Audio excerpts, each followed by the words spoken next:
প্রিয় কোরআন শিক্ষার্থী বন্ধুগণ, আজকের এই ভিডিওতে আপনাদেরকে সূরাতুল আলাক শব্দ শব্দ করে সহিহ শুদ্ধ করে মাত্র 10টি আয়াত আপনাদেরকে শিক্ষা দেব। তা যারা পবিত্র কোরআনুল কারীম সহিহ শুদ্ধ করে শিখতে চান তাদের জন্য আমাদের এই ভিডিওগুলি অত্যন্ত গুরুত্বপূর্ণ। আশা করি সবাই সম্পূর্ণ ভিডিওটা দেখবেন ইনশাআল্লাহ। أعوذ بالله من الشيطان الرجيم بسم الله الرحمن الرحيم اقرأ باسم ربك الذي خلق হামজা কফ জের ইক কলকলা হবে, র হামজা জবর র ধাক্কা দিয়ে পড়তে হবে। হামজার উপরে যখন সাকিন হয় ধাক্কা দিয়ে পড়তে হয়, এমন ভাবে ধাক্কা দিতে হবে ধাক্কার পরে আওয়াজটা বন্ধ থাকবে। র হামজা জবর র র ইক র বিসমি বা সিন জের বিস মিম জের মি বিসমি ইক র বিসমি রব্বিকাল্লাযী খলাক রব্বিকাল্লাযী খলাক রব্বিকাল্লা কাফ লাম জবর কাল, অনেকে ভুল করে এখানে বলে আল্লাহ, রব্বিকা আল্লাযী, রব্বিকাল্লাযী হবে, কাফে এই লাম ধরবে।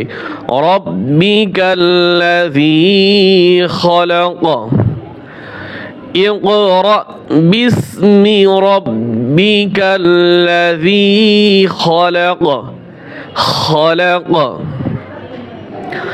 خلق الإنسان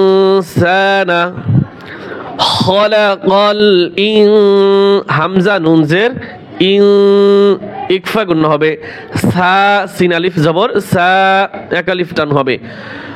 خلق الإنسان من علق خلق الإنسان من علق اقرأ وربك الأكرم ইকরাম কলকলা হবে, র হামজা জবর র আগের মতো ধাক্কা দিতে হবে প্রথম আয়াতের মতো। ইকরা ওয়া রাব্বুকাল আকরাম, র মিম জবর রম এরকম হবে। এই যে মিম পেশ মু আছে কিন্তু মানে ওয়াকফ করলে হরকত উচ্চারণ হয় না, জজম হয়। ইকরা ওয়া রাব্বুকাল আকরাম আকরাম আল্লাযী হামজার উপরে একটি আমরা জবর ধরব। আল্লাযী আল্লামা বিল কলম আল্লামা বিল কলম আল্লাযী আল্লামা বিল কলম আল্লাযী আল্লামা বিল কলম বিল কলম আল্লাহ আল্লাহ আইন গলার ভিতরে চাপিয়ে বলতে হবে। আল্লামাল ইনসানা আল্লামাল ইনসানা মা লাম ইয়ালাম মা লাম ইয়ালাম علم الإنسان ما لم يعلم علم الإنسان ما لم يعلم كلا এখানে তিন আলিফ টান হবে। কাল্লা ইন্নাল ইনসানা কাল্লা ইন্নাল ইনসানা লায়াতগা كلا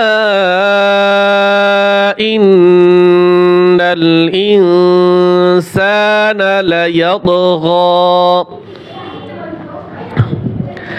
كلا ইন্নাল ইনসানা লায়াতগা। এই যে গন খারা জবর গ, এখানে একালিফ টান হবে। আপনারা এখানে থামবেন, থামলে একালিফ টান হবে। আর যদি মিলাইয়া যান পরে আয়াত পড়েন, সেক্ষেত্রে এখানে 3 আলিফ টান হবে। আর যদি না মিলান, এখানে ওয়াকফ করেন, সেক্ষেত্রে এখানে একালিফ টান হবে। লা ইয়াতগা, ইয়াত জবর ইয়াত, এখানে কলকলা করবেন। আর রাআহু ইসতাগনা, এই হামজা এই র ধরবে, নুন বাদ যাবে। আর আর এই যে খারা জবর, এটা হামজার উপরে, মনে রাখবেন এটা হামজার উপরে খারা জবর, ঠিক আছে। আর আবার হা এই সিন ধরবে, হুস্তাগনা, আর হুস্তাগনা, আর হুস্তাগনা, আর হুস্তাগনা। ইন্না ইলা, ইন্না ওয়াজিব গুণ হবে, ইলা রাব্বিকার রুজআ, ইন্না ইলা রাব্বিকার রুজআ, রব্বিকার রুজ, রুজ রাজিম পেশ, রুজ রব্বিকার রুজআ,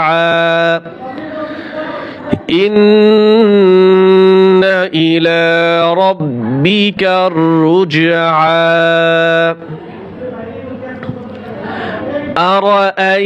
আরাআইতাল্লাযী, আরাআইতাল্লাযী ইয়ানহা, ইয়ানহা, ইয়ান নুন জবর ইয়ান, গুণ হবে কি হবে না? গুণ হবে না, কারণ এই যে নুন সাকিনের পরে হা আসছে। হা কিসের হরফ? ইজহারের হরফ। হামজা হা আইন হা হইন খ, হামজা হা আইন হা। তো এই যে হামজা হা, এই যে বড় হয় এখানে হা আসছে, তাহলে গুণ এখানে হবে না। ইয়ানহা, আরাআইতাল্লাযী ইয়ানহা আবদান ইযা সাল্লা, আবদান ইযা সাল্লা, আইন বা জবর আব, কলকলা হবে এখানে। আবদান ইযা সাল্লা, আবদান ইযা সাল্লা, সাল্লা, আবদান ইযা সাল্লা, ইযা সাল্লা। তো এই পর্যন্ত থাকবে আজকে আমরা সূরা আলাকের 10 আয়াত পর্যন্ত সহিহ শুদ্ধ করে শিখলাম। আর আগামী পর্বে আমরা বাকিটুকু শিখব, কারণ আমরা চাই সবসময় 10 মিনিটের ভিতরে ভিডিও দেওয়ার, 10 মিনিটের ভিতরে যতটুকু শিখানো আপনাদেরকে যায়, কারণ সবাই সময়ের মূল্য আছে, অনেকে বড় ভিডিওগুলো দেখতে চায় না। যাই হোক, এতক্ষণ পর্যন্ত যারা আমাদের ভিডিওটি দেখেছেন, সবাই একটি লাইক, একটি কমেন্ট এবং শেয়ার করবেন। বিশেষ করে একটি লাইক, একটি কমেন্ট প্রতিটা ভিডিওতে করার জন্য অনুরোধ করছি ভাই। প্রতিটা ভিডিওতে, আমাদের প্রতিটা ভিডিওতে করবেন, কারণ আপনার একটি লাইক এবং কমেন্টের দ্বারা আমাদের এই ভিডিওগুলো ইউটিউব হাজারো লক্ষ কোটি মানুষের কাছে পৌঁছে দেয়। এটা হচ্ছে ইউটিউবের নিয়ম। আপনি লাইক করবেন, তার মানে আপনি ভিডিওটি পছন্দ করেছেন, আরো বিভিন্ন মানুষের কাছে ভিডিওগুলো ইউটিউব পৌঁছে দিবে। তাই এই জন্য আপনাদের কাছে অনুরোধ করব, আপনারা প্রতিটা ভিডিওতে, ইসলামিক ভিডিওতে একটি লাইক এবং সুন্দর একটি কমেন্ট করার জন্য অনুরোধ রইল। আজকের মতো এখানে শেষ করছি। আল্লাহ হাফেজ।